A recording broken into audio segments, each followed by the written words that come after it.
Yo, good morning, everybody. Welcome back. Welcome back. It's like 8:46 a.m. my time. Decided that I was gonna go ahead and do this. So, how's it going? Good morning. Possibly close to noon, and I want to turn notifications off these phones so they're not just all over the place. Uh, okay, let's make sure that I have all of them off. We're gonna kind of go into some different topics here. Things that just came to mind while I woke up this morning. That usually happens. So um one of the things that I wanted to do to just kind of like just start off this whole thing is kind of like a reaction to an older video of mine that I wanted to share with you guys. It's kind of funny. Like I like looking at these because I like to see where what I was doing back then, like where it was all from and what it's come to now. So I'm gonna go and open up the screen share for you guys. You guys could probably have some laughs with this, and I'll make sure that the audio is able to be shared. Uh, and so, yeah, we'll take a look at this here. Um, a video that I did. Oh, this one was like 7 years ago, I want to say, just about, and around this time, the month of September. So, um, a little bit of sucker up wide. Let me just make sure autoplay is turned off because I don't want it to autoplay another video. Uh, but yeah, hopefully you guys enjoy. What's up, guys? so, ah, let's show you guys another ROM. And today I introduce you guys to Show Stock ROM. Let me go ahead and drop the brightness down so it doesn't like overpower. Alright, so Is horrible. this is based off 4.1.2. It's a TouchWiz based ROM. It's actually ported over from the Galaxy S2 on At&t, and it's working just fine on the Epic 4G Touch. One of the benefit features from this ROM is that you have the multi-window tasking bar here on the left. So that's really good. Switching in and out between different things a lot quicker than having to back out or holding down the power button, which, you know, you have all these. Messaging pretty much still, like, you know, looks the same and everything like that. So we'll just leave it at that. Your app drawer, and in the app drawer, it does have notifications. So you can see I have 9 notifications on my Facebook. So that's always pretty cool. Switch over to widgets, and you have all the widgets, which, you know, it just surprises me how smooth and fast this ROM is. Yeah, it's embarrassing. I was judging speed really based on swipies. So we'll go into settings. You guys can see what it is based off of. We kind of pick up the brightness. My old apartment didn't have like an actual air conditioner. Okay, good. It had what's called a swamp cooler. So Android 4.1.2, still get hot in there, and I'm using it on Virgin Mobile. So there's the actual fan baseband up on high for Virgin Mobile GB28 with Agate's GB27 kernel, and right down there, Show Stock 3 Epic 4G Touch Edition version 1.0. Pretty much everything is pretty much like the standard stuff that you would see on Jelly Bean 4.1.2 for the Epic 4G Touch. The widgets up here are changed up a whole lot. I called those widgets. Oh my god! They have like just a little uniqueness to them. You can control the brightness from there, and just how far along we came with Android. You can flash in the shade was amazing. The at that time. 3-minute customization app. I chose not to. This ROM does come kind of locked down, so I'll tell you guys right off the bat. If you try to go to system updates, it doesn't work. So tapping update PRL or profile, it doesn't work right away. And multimedia messaging for Virgin Mobile customers does not work unless in the link when you download Show Stock 3, scroll a little bit down. There's a zip file to basically, the zip file contains the system folders for the dialer codes. And so you would have to do the whole, once you flash that in through your recovery, you can do the whole pound 3282 pound and get into data programming. If you don't flash that zip in, you will not be able to access this at all. Dialing it, it'll do nothing. So be sure with this ROM that if you're on Virgin Mobile, you're gonna want to change the APN settings. Also, follow the developer's instructions. This ROM does not require the 3 wipes. There is a zip file that you flash in recovery before flashing this ROM, and it ensures a clean installation of this ROM. So it wipes everything twice just to make sure it's wiped clean before you freshly install Showstock 3. So yeah, let's look at Showstock 3. Let me know what you guys think. Give me a thumbs up if you guys like this video and you guys found it helpful, or you just like watching ROM reviews. And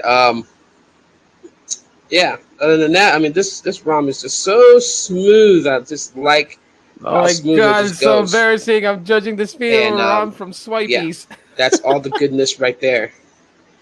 So anyways, guys, yeah, thanks for watching this video. As always, I will be bringing you guys some more ROM reviews for the Galaxy S2 on Virgin Mobile, also known as the Epic 4G Touch. Yeah. Thanks for watching, guys. See you guys next time. Oh my God. Man, that's kind of embarrassing. I was judging the speed of a ROM by the swipies. Like that's, yeah. But then again, I don't know. That was young me. That was 7 years ago. It was what September? Let me see when the video came out. I believe it was September 3rd. Yep, September 3rd, 2013. I dropped that video. So yeah, been on here for a long time. Smooth and fast. Yeah. Oh man, but you know what? Like I'll say this much for that custom ROM on the Epic 4G Touch. It was really good. Okay, let me adjust the mic here. But yeah, it was really good. It was a really good ROM. I thought it was a really good port from the Galaxy S2 on AT&T, and you know it brought more features that the Epic 4G Touch didn't have. And I just totally dig the look. That was the only TouchWiz ROM for the Galaxy S2 that I actually liked. Every other ROM that I installed on my Galaxy S2 ended up being like a form of AOSP. So I figured, for these live streams, I may, every now and then include a video that, like a reaction to an old video of mine. It kind of helps when you look back at what you were doing back in the day to kind of see like how far you've come, and where do you intend to go in the future, right? So again, shout out to Android 11. Android 11 being totally awesome, even though it's not a major update from Android 10. It's still, it has its goodness in it and all of its goodness. But I absolutely do miss the dessert mascot names. I really, really do. Those were a fun time with Android. When we look back, on Android, and we used to get excited for the dessert names and stuff like that. And now I still don't know why Google did away with that. That was one of those things that Google killed that otherwise, still would have been a cool thing to continue to have today. So as far as for the dirt sheets, CNET decided to publish an article. This article basically pertains to why they feel that 5G on the iPhone 12 probably won't be as great as people think. Now, before the Apple fanatics kind of go all haywire and be like, "What are they talking about?" Gene, good morning, Gene. Pleasure to have you here on the Saturday Live. So yeah. Before the Apple fanboys go ape shit on this, let me just kind of explain things here. Where the direction they're going in this article, from what I've read so far, kind of does make sense. So, and this is the reality that not only the iPhone 12 is at the mercy of, but the Pixel 5, the Pixel 4a 5G. They're all going to be at the mercy of this. So this article should have been more geared towards like, you know, the up and coming 5G devices that are being released from Google and Apple. But I know they're focusing on the iPhone 12 for this article, and that's totally fine. So yeah, we'll just briefly have a synopsis over this. And yeah, so here we go. Okay. So anyways, yeah, why 5G on the iPhone 12 probably won't be as great as people think. This was actually posted by cnet.com. So you know, they kind of like opened up about how this year has been. Yes, 2020 has been a garbage year. Very much so been a garbage year. We're gonna get into it. Basically, you know, take an excerpt here from the website, the webpage itself. But they say, on to quote, that means that the biggest feature on the iPhone 12 will be largely out of Apple's control. This is the part that I'm talking about. That before the Apple fans go bananas. This is something that not even Apple fanboys can control. Can't control the narrative on this because absolutely, the iPhone 12 is at the mercy of the carriers. That's the point that they're trying to make out in here. AT&T, T-Mobile, and Verizon. Depending on your carrier and where you live, the 5G experience on the iPhone 12 could vary greatly. When that's true, because 5G is, you know, still rolled out regionally. It's not nationally deployed. So that's a problem that, you know, all of us face, not just, you know, the iPhone 12 users, but I mean, it's going to greatly impact the iPhone 12's launch, because the average consumer thinks that because it's 5G capable, that 5G is turned on and it's up and running and it's gonna run wherever they go. Like, you know, they don't follow the tech side of things the way that we do to that extent when it comes to 5G. So yeah, that is going to be it, and we can't fault the consumers and be like, oh, ha, ha, ha, ha, you guys are so dumb and this and that. Like, no, they just don't know. You know what I mean? Because if you think about it today, you know, I'm going to be like really blunt and honest with everybody, but you know, there's a small percentage of people that are just people that watch like my videos, Carlos's videos, Sneed's videos, you know, Gene's videos, that are just regular consumers. Majority of the bulk of our views come from the tech enthusiasts, the geeks, the nerds, you know, people that are different. And yeah, and also the major portion of it is other content creators supporting one another in this very, very hard time. So, you know, to be quite honest, the consumers wouldn't know. So when they hear that the iPhone 12 has 5G, the average consumer is going to assume that when they open the box for the very first time of their iPhone 12 and say they pop in their AT&T SIM card into their new iPhone 12, they're assuming that once it's booted on and they've signed in into their iCloud account, that automatically they're connected to 5G. They're not really going to know that they're going to be bouncing off 5G and LTE, flip-flopping back and forth, because 5G is regionally deployed, not nationally deployed, depending on the markets that you're in, right? That's how you know. So, yeah, basically and absolutely, the iPhone 12 is at the mercy of the carriers. It says, by contrast, the current state of 5G in the US is a mix of hype, hope, and whatever the opposite of harmony is. Depending on the carrier, 5G comes in a variety of frequencies, some that offer truly mind-bending speeds, but lack the reach to connect to your phone all the time. Other frequencies have a long reach and stable connectivity, but offer speeds that aren't much faster than 4G LTE. Yeah, won't you just say T-Mobile speeds? Sometimes T-Mobile's LTE is better than their 5G. Some parts of the US have 5G networks from all three major US carriers. Others have absolutely zero coverage. Does this mean that 5G will determine if the iPhone 12 is a flop or not? No. Excuse me. Oh my gosh, I don't even know why I had to sneeze there. I felt it coming. I'm so sorry, everybody. But that doesn't mean that everybody who buys an iPhone 12 will have a great experience getting it connected to and working on a 5G network. And the hundreds of thousands, if not millions, of new users that do not connect will drive a massive spike in traffic on 5G networks that are still in their infancy. So, you know, just really just basically pointing that out. exactly what I'm saying, and this doesn't only apply to the iPhone 12. The Pixel 5 and Pixel 4a 5G are about to suffer the same fate.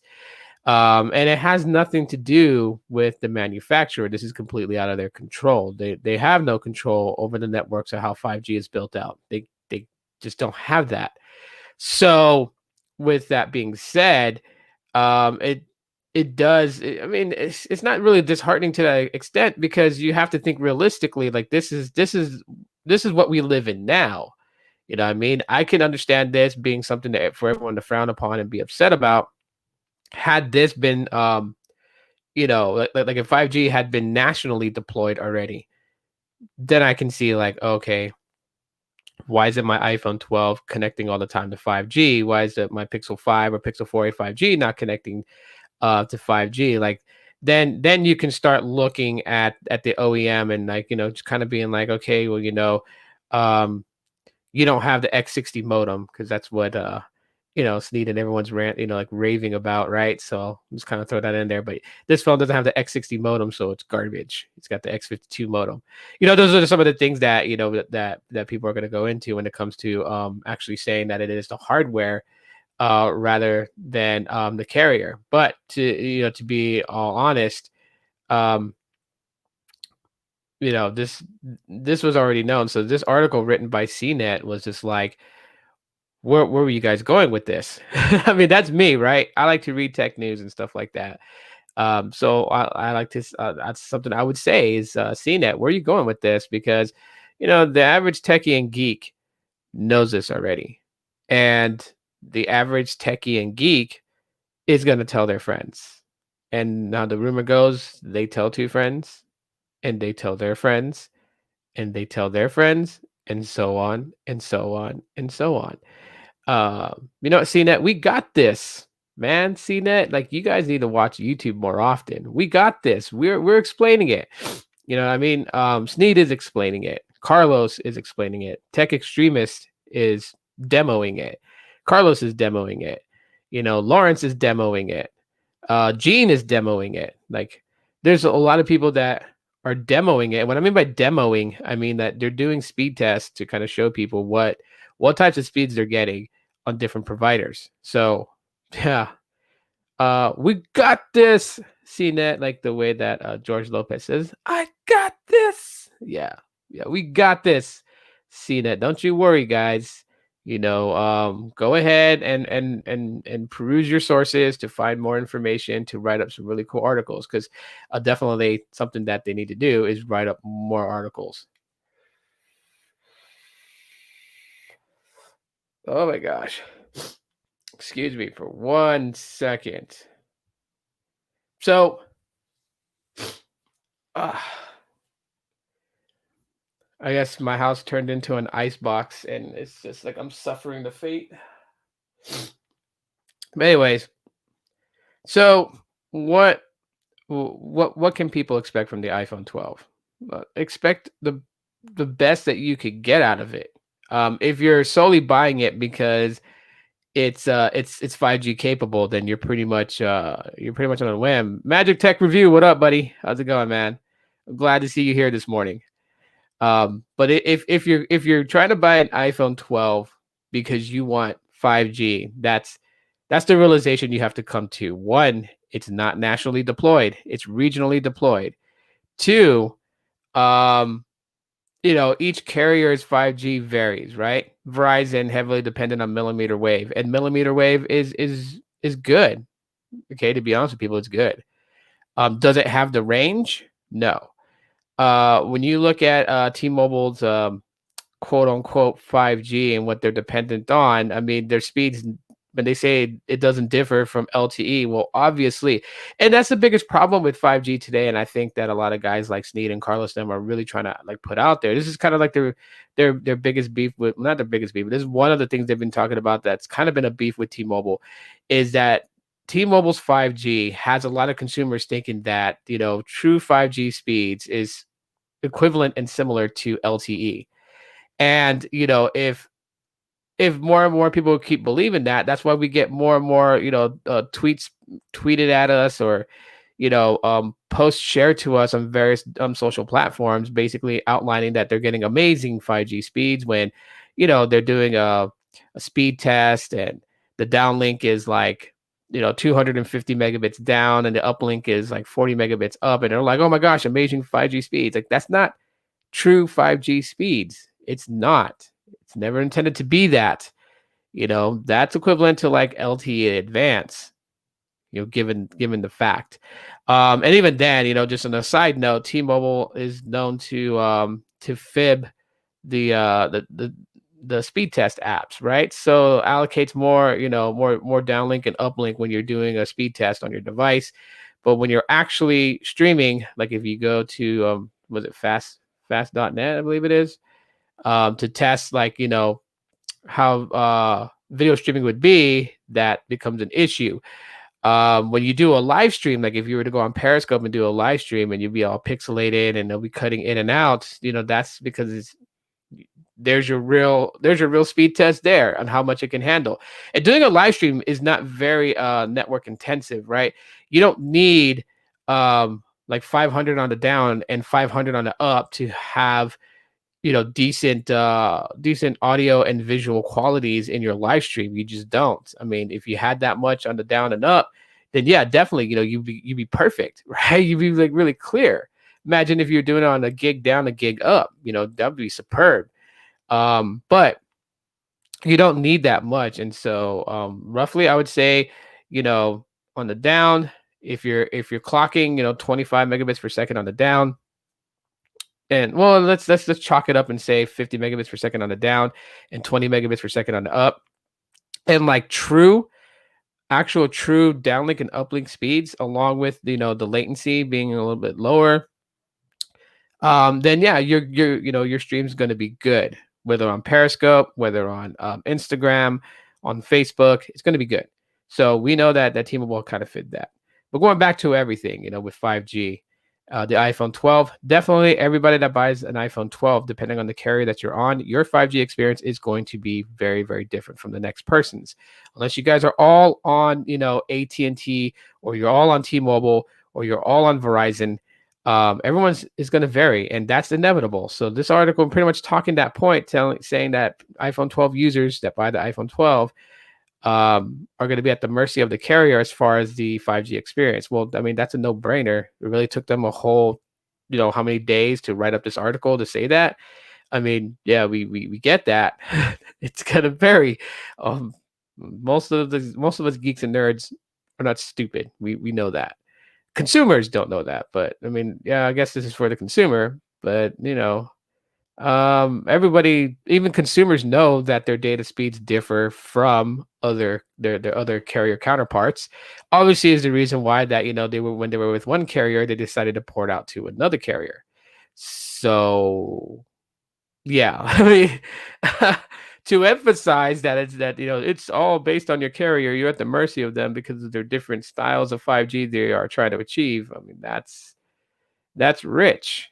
And I'm not totally trying to bash CNET for it. I get it. They just want to put out information for those people who don't know. I guess I'm being overly critical. This is my inner nerd coming out, who's just lashing out at these websites for just doing some weirdness, in my opinion. So, but anyways, yeah. So anyways, I'll make this full screen so you guys can kind of grab like the bulk of this, and then we'll move on to the next thing I'm going to talk about, which is the Pixel, the Pixels. We'll be talking about that here in a second.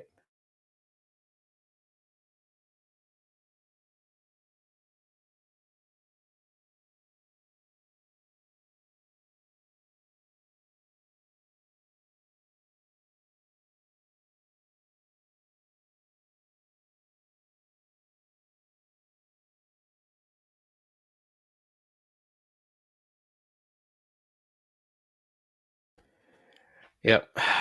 So that's pretty much like the bulk of the article right there. Just really kind of going over things. But anyways, so we're back. So the Pixels, and I guess this kind of goes in tandem with my discussion about about RCS. By the way, if people are going to be pointing out that there's a little bit of flickering that you see, like the light going dimmer and then brighter, dimmer and brighter, my Chromebook needs to be fixed again. Obviously the corner area, the right lower corner area of the display, the backlight is going out, so just that area tends to like flicker. Um, it's crazy. It could be just something that's loose in there, and so that's why it eventually shuts on and off. So don't mind it, please. I apologize. All right, so in the same fate that's shared with the iPhone 12, the Pixel 5, Pixel 4a 5G is going to suffer that same fate depending on which carrier that you're on, is the type of 5G experience that you get.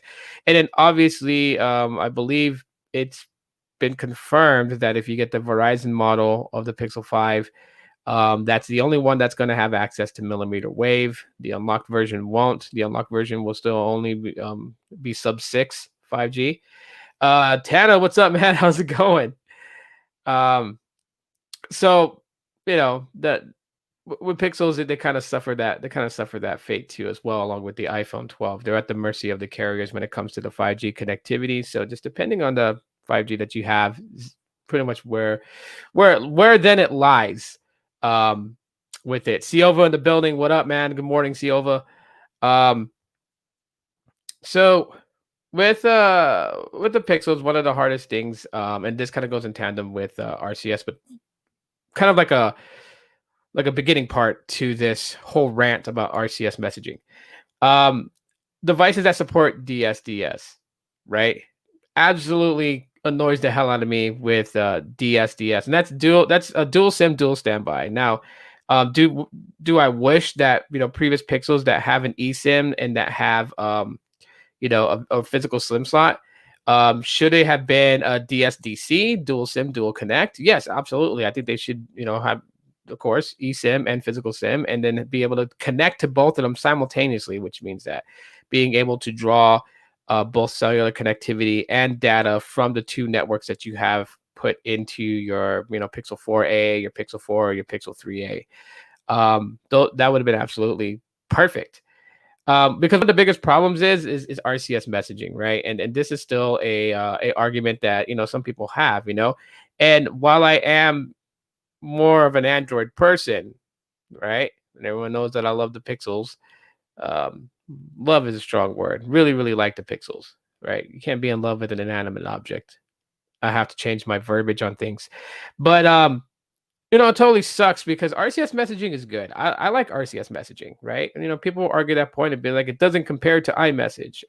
And yes, to an extent it doesn't, because there's one key factor about RCS messaging that I think Google screwed up on that, they should have done. I mean, who cares if iOS does it with iMessage? But this is the reason why iMessage is really good and why so many people use that as the anchor to strap in, a chain to their ankle and anchor themselves to iOS and put it where they're never allowed to leave iOS, try anything else, is because they use iMessage.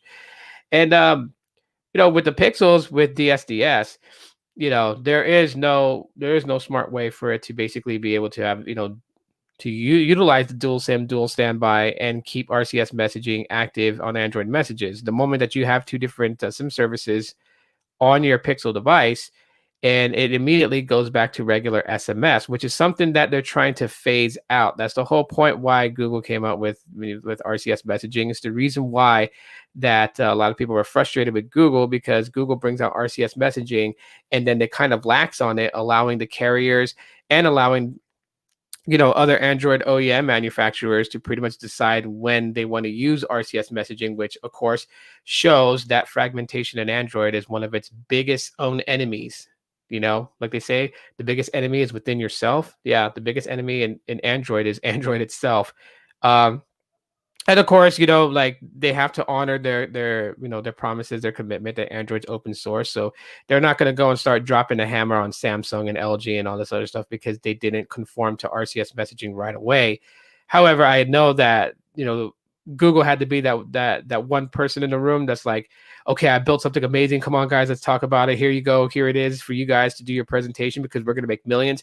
And then Google's like sitting in the back of the of the the room, just like, chattering away at his teeth, like, come on, when you guys gonna do this, because they want it done, but they can't go and get up on stage with that product and start talking about it because the original deal says that they can't.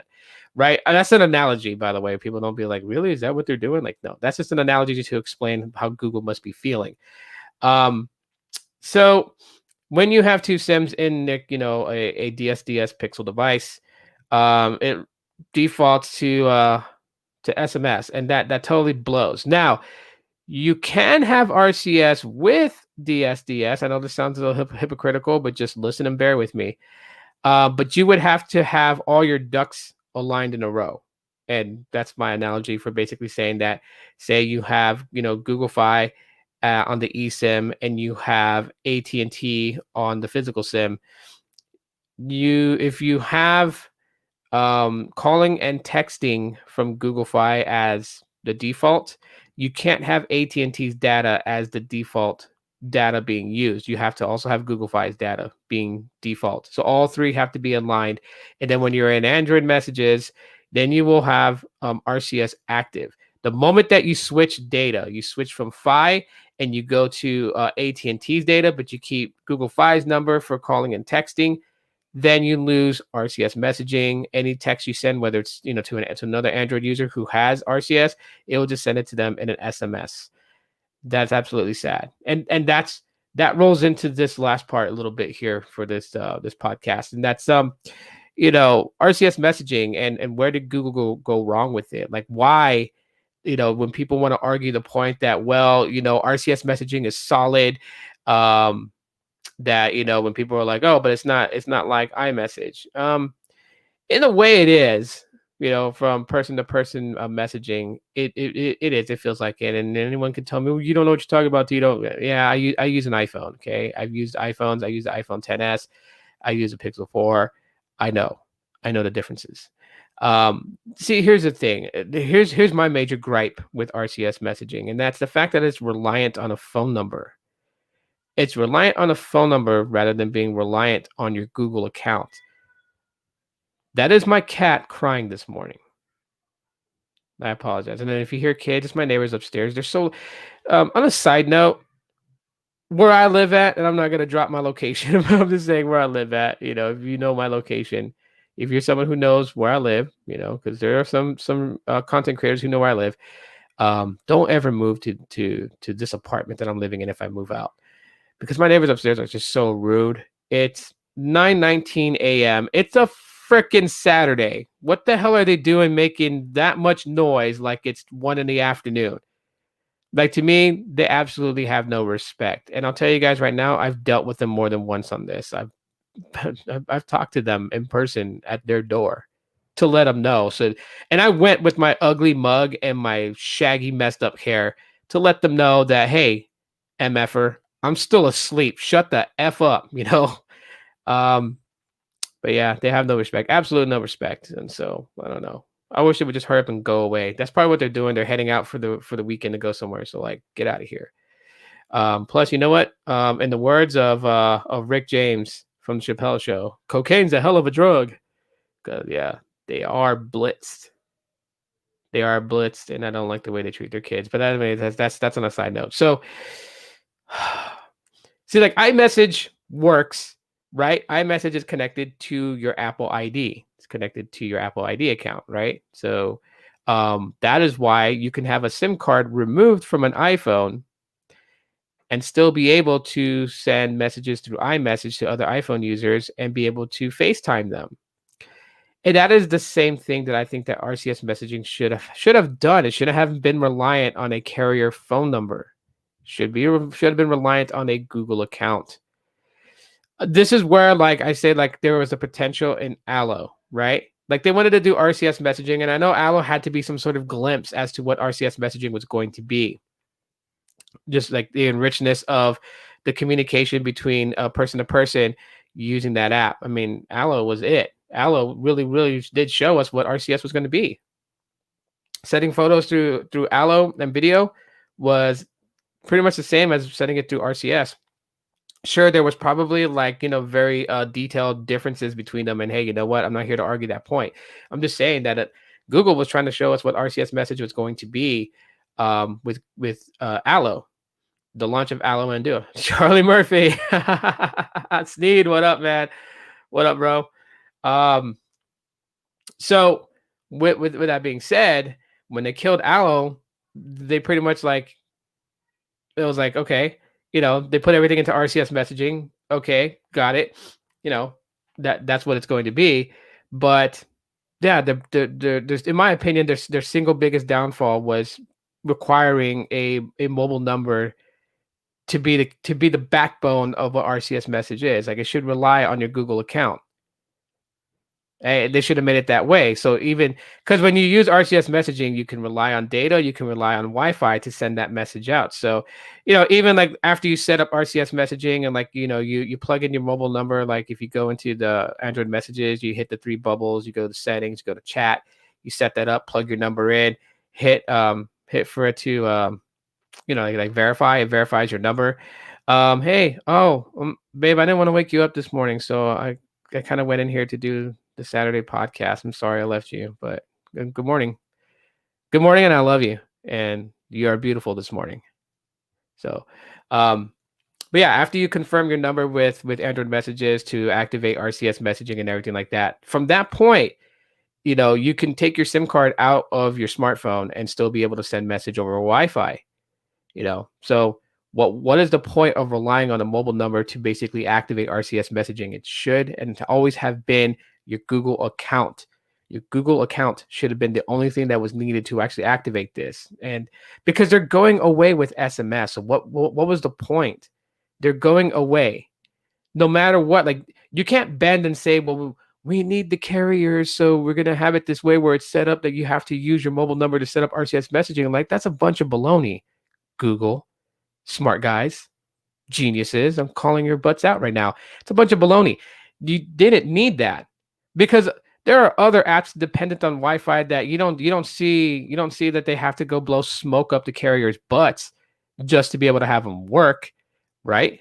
Like Hangouts.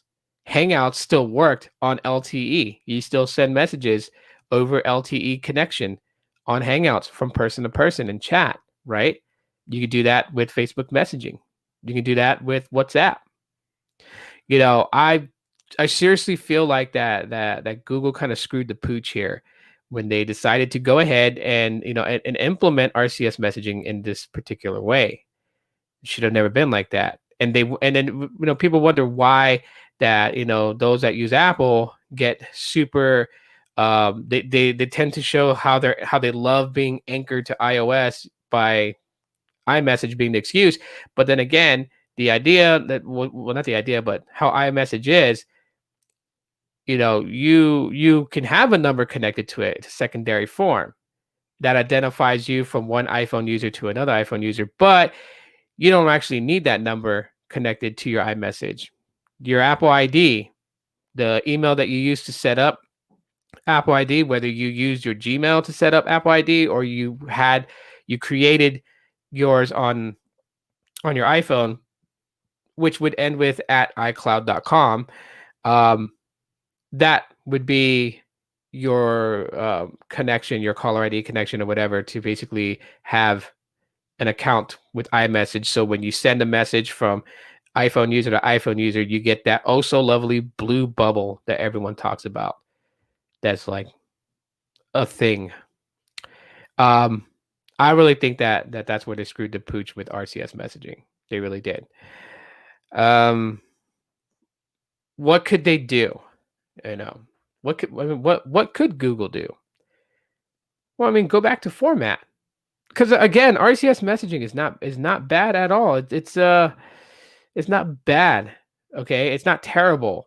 It works, right? I send like high quality photos to my wife when I take pictures from my Pixel 4. Send it to her. She gets it in full resolution. It's not scaled down and compressed and then chopped up and all this stuff. They don't do the Wonka Vision thing where it's scattered into a million pieces. I mean, okay, yeah, they actually do that, but I mean, what I mean? Like, it's not going to come back smaller on the other side. Well, whatever I send photo quality wise, I send it through RCS messaging to my wife. She gets it in full resolution of the way that I took the photo. And vice versa, when I asked her to send me the photos from the Pixel 4a to me, and she sent it to my Pixel 4, it came in full resolution from when she took the photos on her vacation. So RCS messaging had its benefits, you know what I mean? Of course, obviously, being able to know when someone had received the message, and then that's something that is I mean, it doesn't work for everybody else. Some people don't like other people knowing when you've read their message, because then that just makes them feel obligated that they have to reply to you right then and there. I'm the type of user that, I'll read your message from the notification shade because, you get like a preview of it. And, you know, unless it says, "Help, Tito, I'm dying. They've cut my arm off," I'm not replying exactly right away. You know, I will go back to it later when I have time, because sometimes we're busy, sometimes we're doing things, sometimes we're at work, and we can't reapply right away. So, I mean, you know, there's plus and minuses to having where you could actually see when somebody is typing out a message reply to you, and if they've read the message that you sent them. There are plus and minuses to it. And I totally agree. I'm not saying that one completely dominates over the other one. It's preferences, and so I feel like that preferences. If you have to use the word, there's preferences, and obviously you should have a preference toggle for that, to where you could actually turn that on, turn that off. That's, to me, that's a very big thing here. But in general, the whole point that I'm making with RCS messaging is that they screwed the pooch, making it reliant on mobile phone numbers.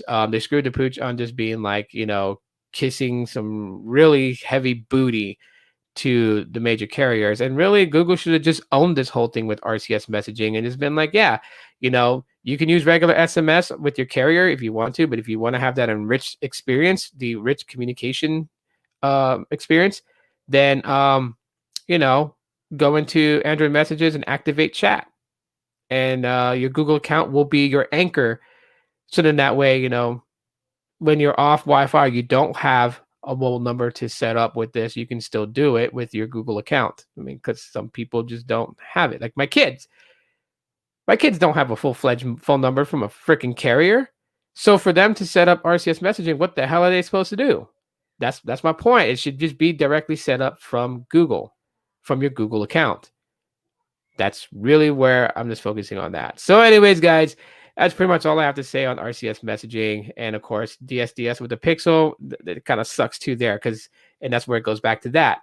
If it was reliant on the Google account and not a mobile phone number, then having two SIMs in my Pixel phone that has DSDS. First of all, Google, if you the next future ones like the Pixel 6, make that DSDC. That would be superb. That'd be thumbs up.